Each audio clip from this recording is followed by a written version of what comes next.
ইসলামের ভিতরে নিজেরাও আমি আল্লাহর দাসত্ব করো, নিজেরাও আমি আল্লাহর পায়ে সিজদা দাও। মানুষদেরকেও ডাকো, তোমার আহলদেরকেও ডাকো। আব্বা জানেরা খুব মনোযোগ, আমি এখানে আপনাদের ছেলের বয়সে, কারো বা ভাতিজার বয়সে, কারো বা ভাইয়ের বয়সে, বাপ জানেরা খুব মনোযোগ। মহিলা প্যান্ডেলে আম্মা জানেরা, আমি আপনাদের কারো বা সন্তানের বয়সে, কারো বা ভাইয়ের বয়সে। দুনিয়ার কোনো দিকে খেয়াল করবেন না মা। সরকারে তো আলমের কাছে আল্লাহ পাক রব্বুল আলামিন মেসেজ পৌঁছা দিয়েছে, ও পয়গম্বর এবার আর ঘরে বসে থাকা চলবে না, আপনি মানুষদেরকে দিনের দিকে ডাকা লাগবে, মানুষদেরকে আমি আল্লাহর ইবাদতের দিকে ডাকা লাগবে, আমি আল্লাহর পায়ে সিজদা দেওয়ার জন্য মানুষদেরকে আহ্বান করা লাগবে। সরকারে তো আলমের কাছে জিবরাইল এসে সংবাদ পৌঁছা দেয়, ও পয়গম্বর আল্লাহু আকবার, আর যদি আল্লাহু আকবার। আব্বা জানেরা এখানে যারা বসছেন একে অপরের সাথে গল্প করতেছেন, আপনাদের পায়ে হাত ধরে বলি আল্লাহর কাছে সারেন্ডার হওয়া লক্ষ্যে একটা আওয়াজ দেন আস্তাগফিরুল্লাহ, আর যারা আস্তাগফিরুল্লাহ। আমার গাতে টাকা দেখেন, কারা জানি এই মাহফিলের ভিতরে বসিয়া আপনার গোলামি স্বীকার করেছে, কারা জানি এই মাহফিলের ভিতরে বসিয়া আপনার গোলামি স্বীকার করেছে, কারা জানি আপনাকে আল্লাহ বলে ডাক দিছে। একটা জবান থেকে ডাক দেন আল্লাহ। এবার আর কোনো দিকে খেয়াল করবে না বাজার। সরকারে তো আলম নবী আবার জিবরাইলের মাধ্যমে আল্লাহ সংবাদ দিয়া দেয়, ও নবী মানুষদেরকে দিনের প্রতি ডাকা লাগবে, মানুষদেরকে দিনের প্রতি আহ্বান করা লাগবে, মানুষদেরকে ডেকে ডেকে ইসলামের প্রতি দাখিল করা লাগবে। সরকারে তো আলমের কাছে এই সংবাদ যখন এসেছে, আল্লাহর নবী ডেকে বলে, জিবরাইল বুঝি নাই কেমনে দাওয়াত দিব, কেমনে মানুষদেরকে দিনের পথে ডাকবো। এবার আল্লাহ পাক রব্বুল আলামিন জিবরাইলকে বলে, জলদি করে পয়গম্বরকে ইশারা ইঙ্গিত না ডাইরেক্ট বলে দাও, আজকে থেকে মানুষদেরকে তালকিন করা লাগবে, মানুষদেরকে আহ্বান করা লাগবে, যারা দিন থেকে চলে গেছে তাদেরকে দিনের রাস্তায় ডাকা লাগবে। আল্লাহর নবীর আর বুঝতে অসুবিধা হয় নাই। আল্লাহর নবী বলেছে, ও জিবরাইল ভাই, আমার মালিককে যা বলবা আমার আল্লাহ যেন মদত করে, বাকি চেষ্টা আমি করব। সরকারে দো আলম খারাপ লাগতেছে, বলবো কি বলবো না? সরকারে দো আলম তার একজন ঘনিষ্ঠ সাহাবী হযরতে যায়েদকে সঙ্গে করে নিয়া এবার দাওয়াত দিতে গেছে ইবাদতের দিকে, মানুষদেরকে আল্লাহর ইবাদত করার জন্য চলে গেছে তায়েফের ময়দানে। খুব মনোযোগ, তায়েফের জমিনে, লম্বা কথা সংক্ষেপে, তায়েফের জমিনে বিশ্বনবী একটা পাহাড়ের টিলার উপরে দাঁড়াইয়া ডেকে বলে, রে যায়েদ জলদি করে যাও, মানুষদেরকে আমি মুহাম্মদ এসেছি এই সংবাদটা পৌঁছা দাও। মানুষদেরকে যা বলবা, আমি আব্দুল্লাহর বেটা মুহাম্মদ এসেছি, আমি আমেনার বেটা মুহাম্মদ এসেছি, আমি খাজা আব্দুল মুত্তালিবের নাতি মুহাম্মদ এসেছি। হযরতে যায়েদ একটা দল নিয়া তায়েফের প্রত্যেকটা ঘরে কোনায় কোনায় যায় পৌঁছায়। তায়েফের মানুষ কে কোথায় আছে রে? আল্লাহ পাক রব্বুল আলামিন আব্দুল্লাহর বেটা মুহাম্মদকে পাঠাইছে, আমিনার বেটা মুহাম্মদকে পাঠাইছে দ্বীন ও ইসলামের দাওয়াত দেওয়ার জন্য। জলদি করে যাও, তায়েফের ময়দানে যাও। সাহাবায়ে কেরামরা সবাই আল্লাহর নবীর অপেক্ষায় অপেক্ষমান, কিন্তু বিশ্ব নবী বাদ আল ফজর তায়েফের ময়দানে দাওয়াত দেওয়ার জন্য আসছে। দুনিয়ার কোনো দিকে খেয়াল করবেন না।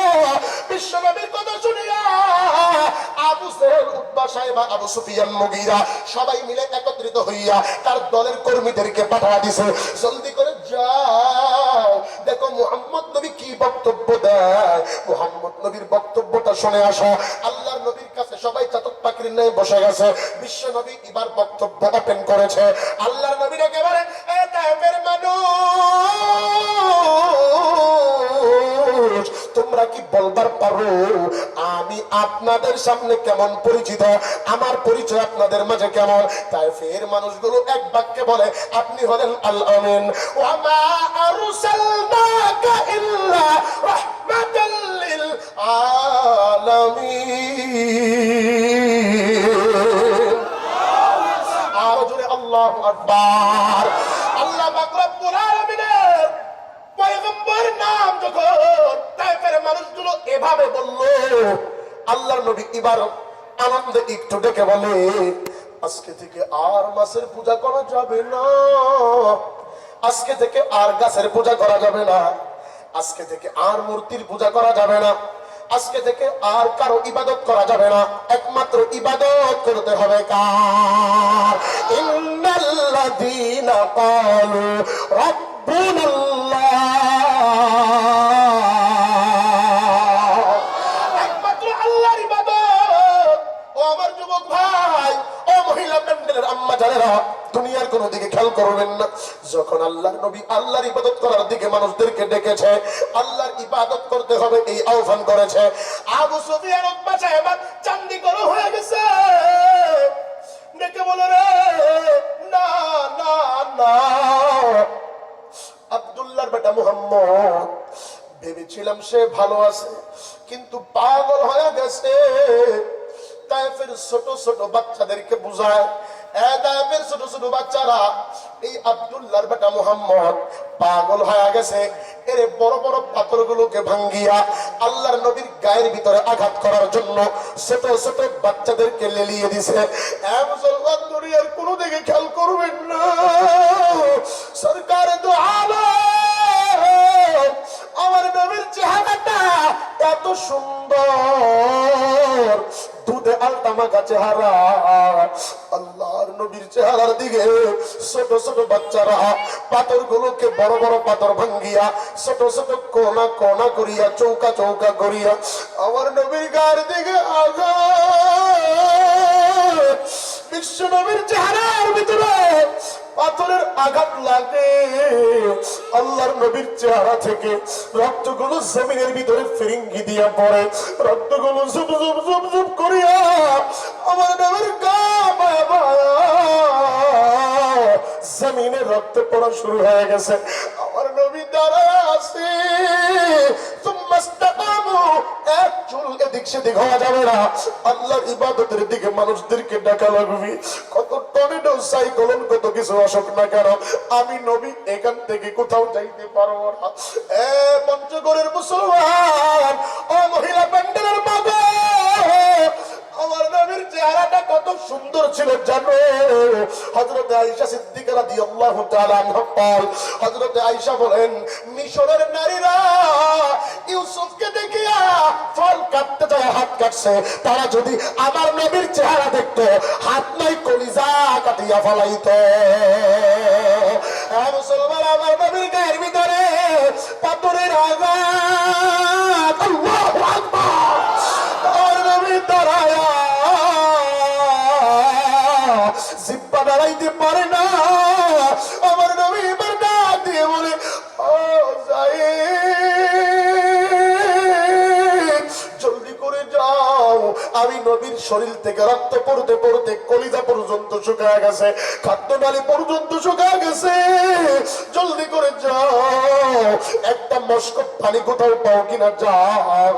যায়েদ কি বার পানির জন্য পাঠাইছে, হযরতে যায়েদ মহিলার বাড়িতে না ডাকে, কেউ আছো আমার এতিম নবীর জন্য একটু পানি দিবা? না না, পানি দাও না। হযরতে যায়েদ পানি না পাইয়া আবারও চলে আসছে, ফিরত আসছে, এসে দেখে আমার নবী যেখানে দাঁড়ানো ছিল ওই জায়গার ভিতরে নাই। হযরতে যায়েদ হাঁটু গাড়ি একটা ডাক দিছে, ও দয়ার মালিক, আমরা একটা ডাক দিবার চাই। আঙ্গুলটাকে সবাই উপরে তোলেন ভাই, জলদি করে আঙ্গুল উপরে তোলেন, চেহারাটাকে উপরে তোলেন, একটা ডাক দেন, আল্লাহ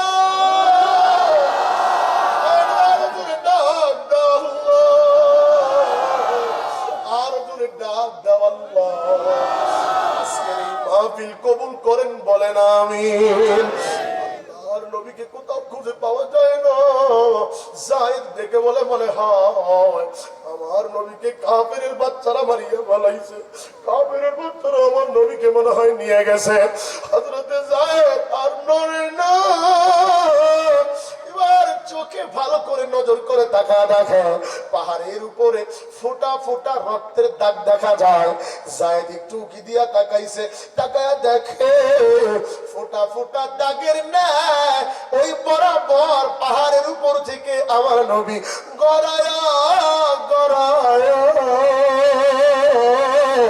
তাইফের পাহাড়ের কিনারায় এক ইহুদির আঙ্গুর বাগানের ভিতরে আমার নবী জড়ো সড়ো হয়ে পড়ে আছে।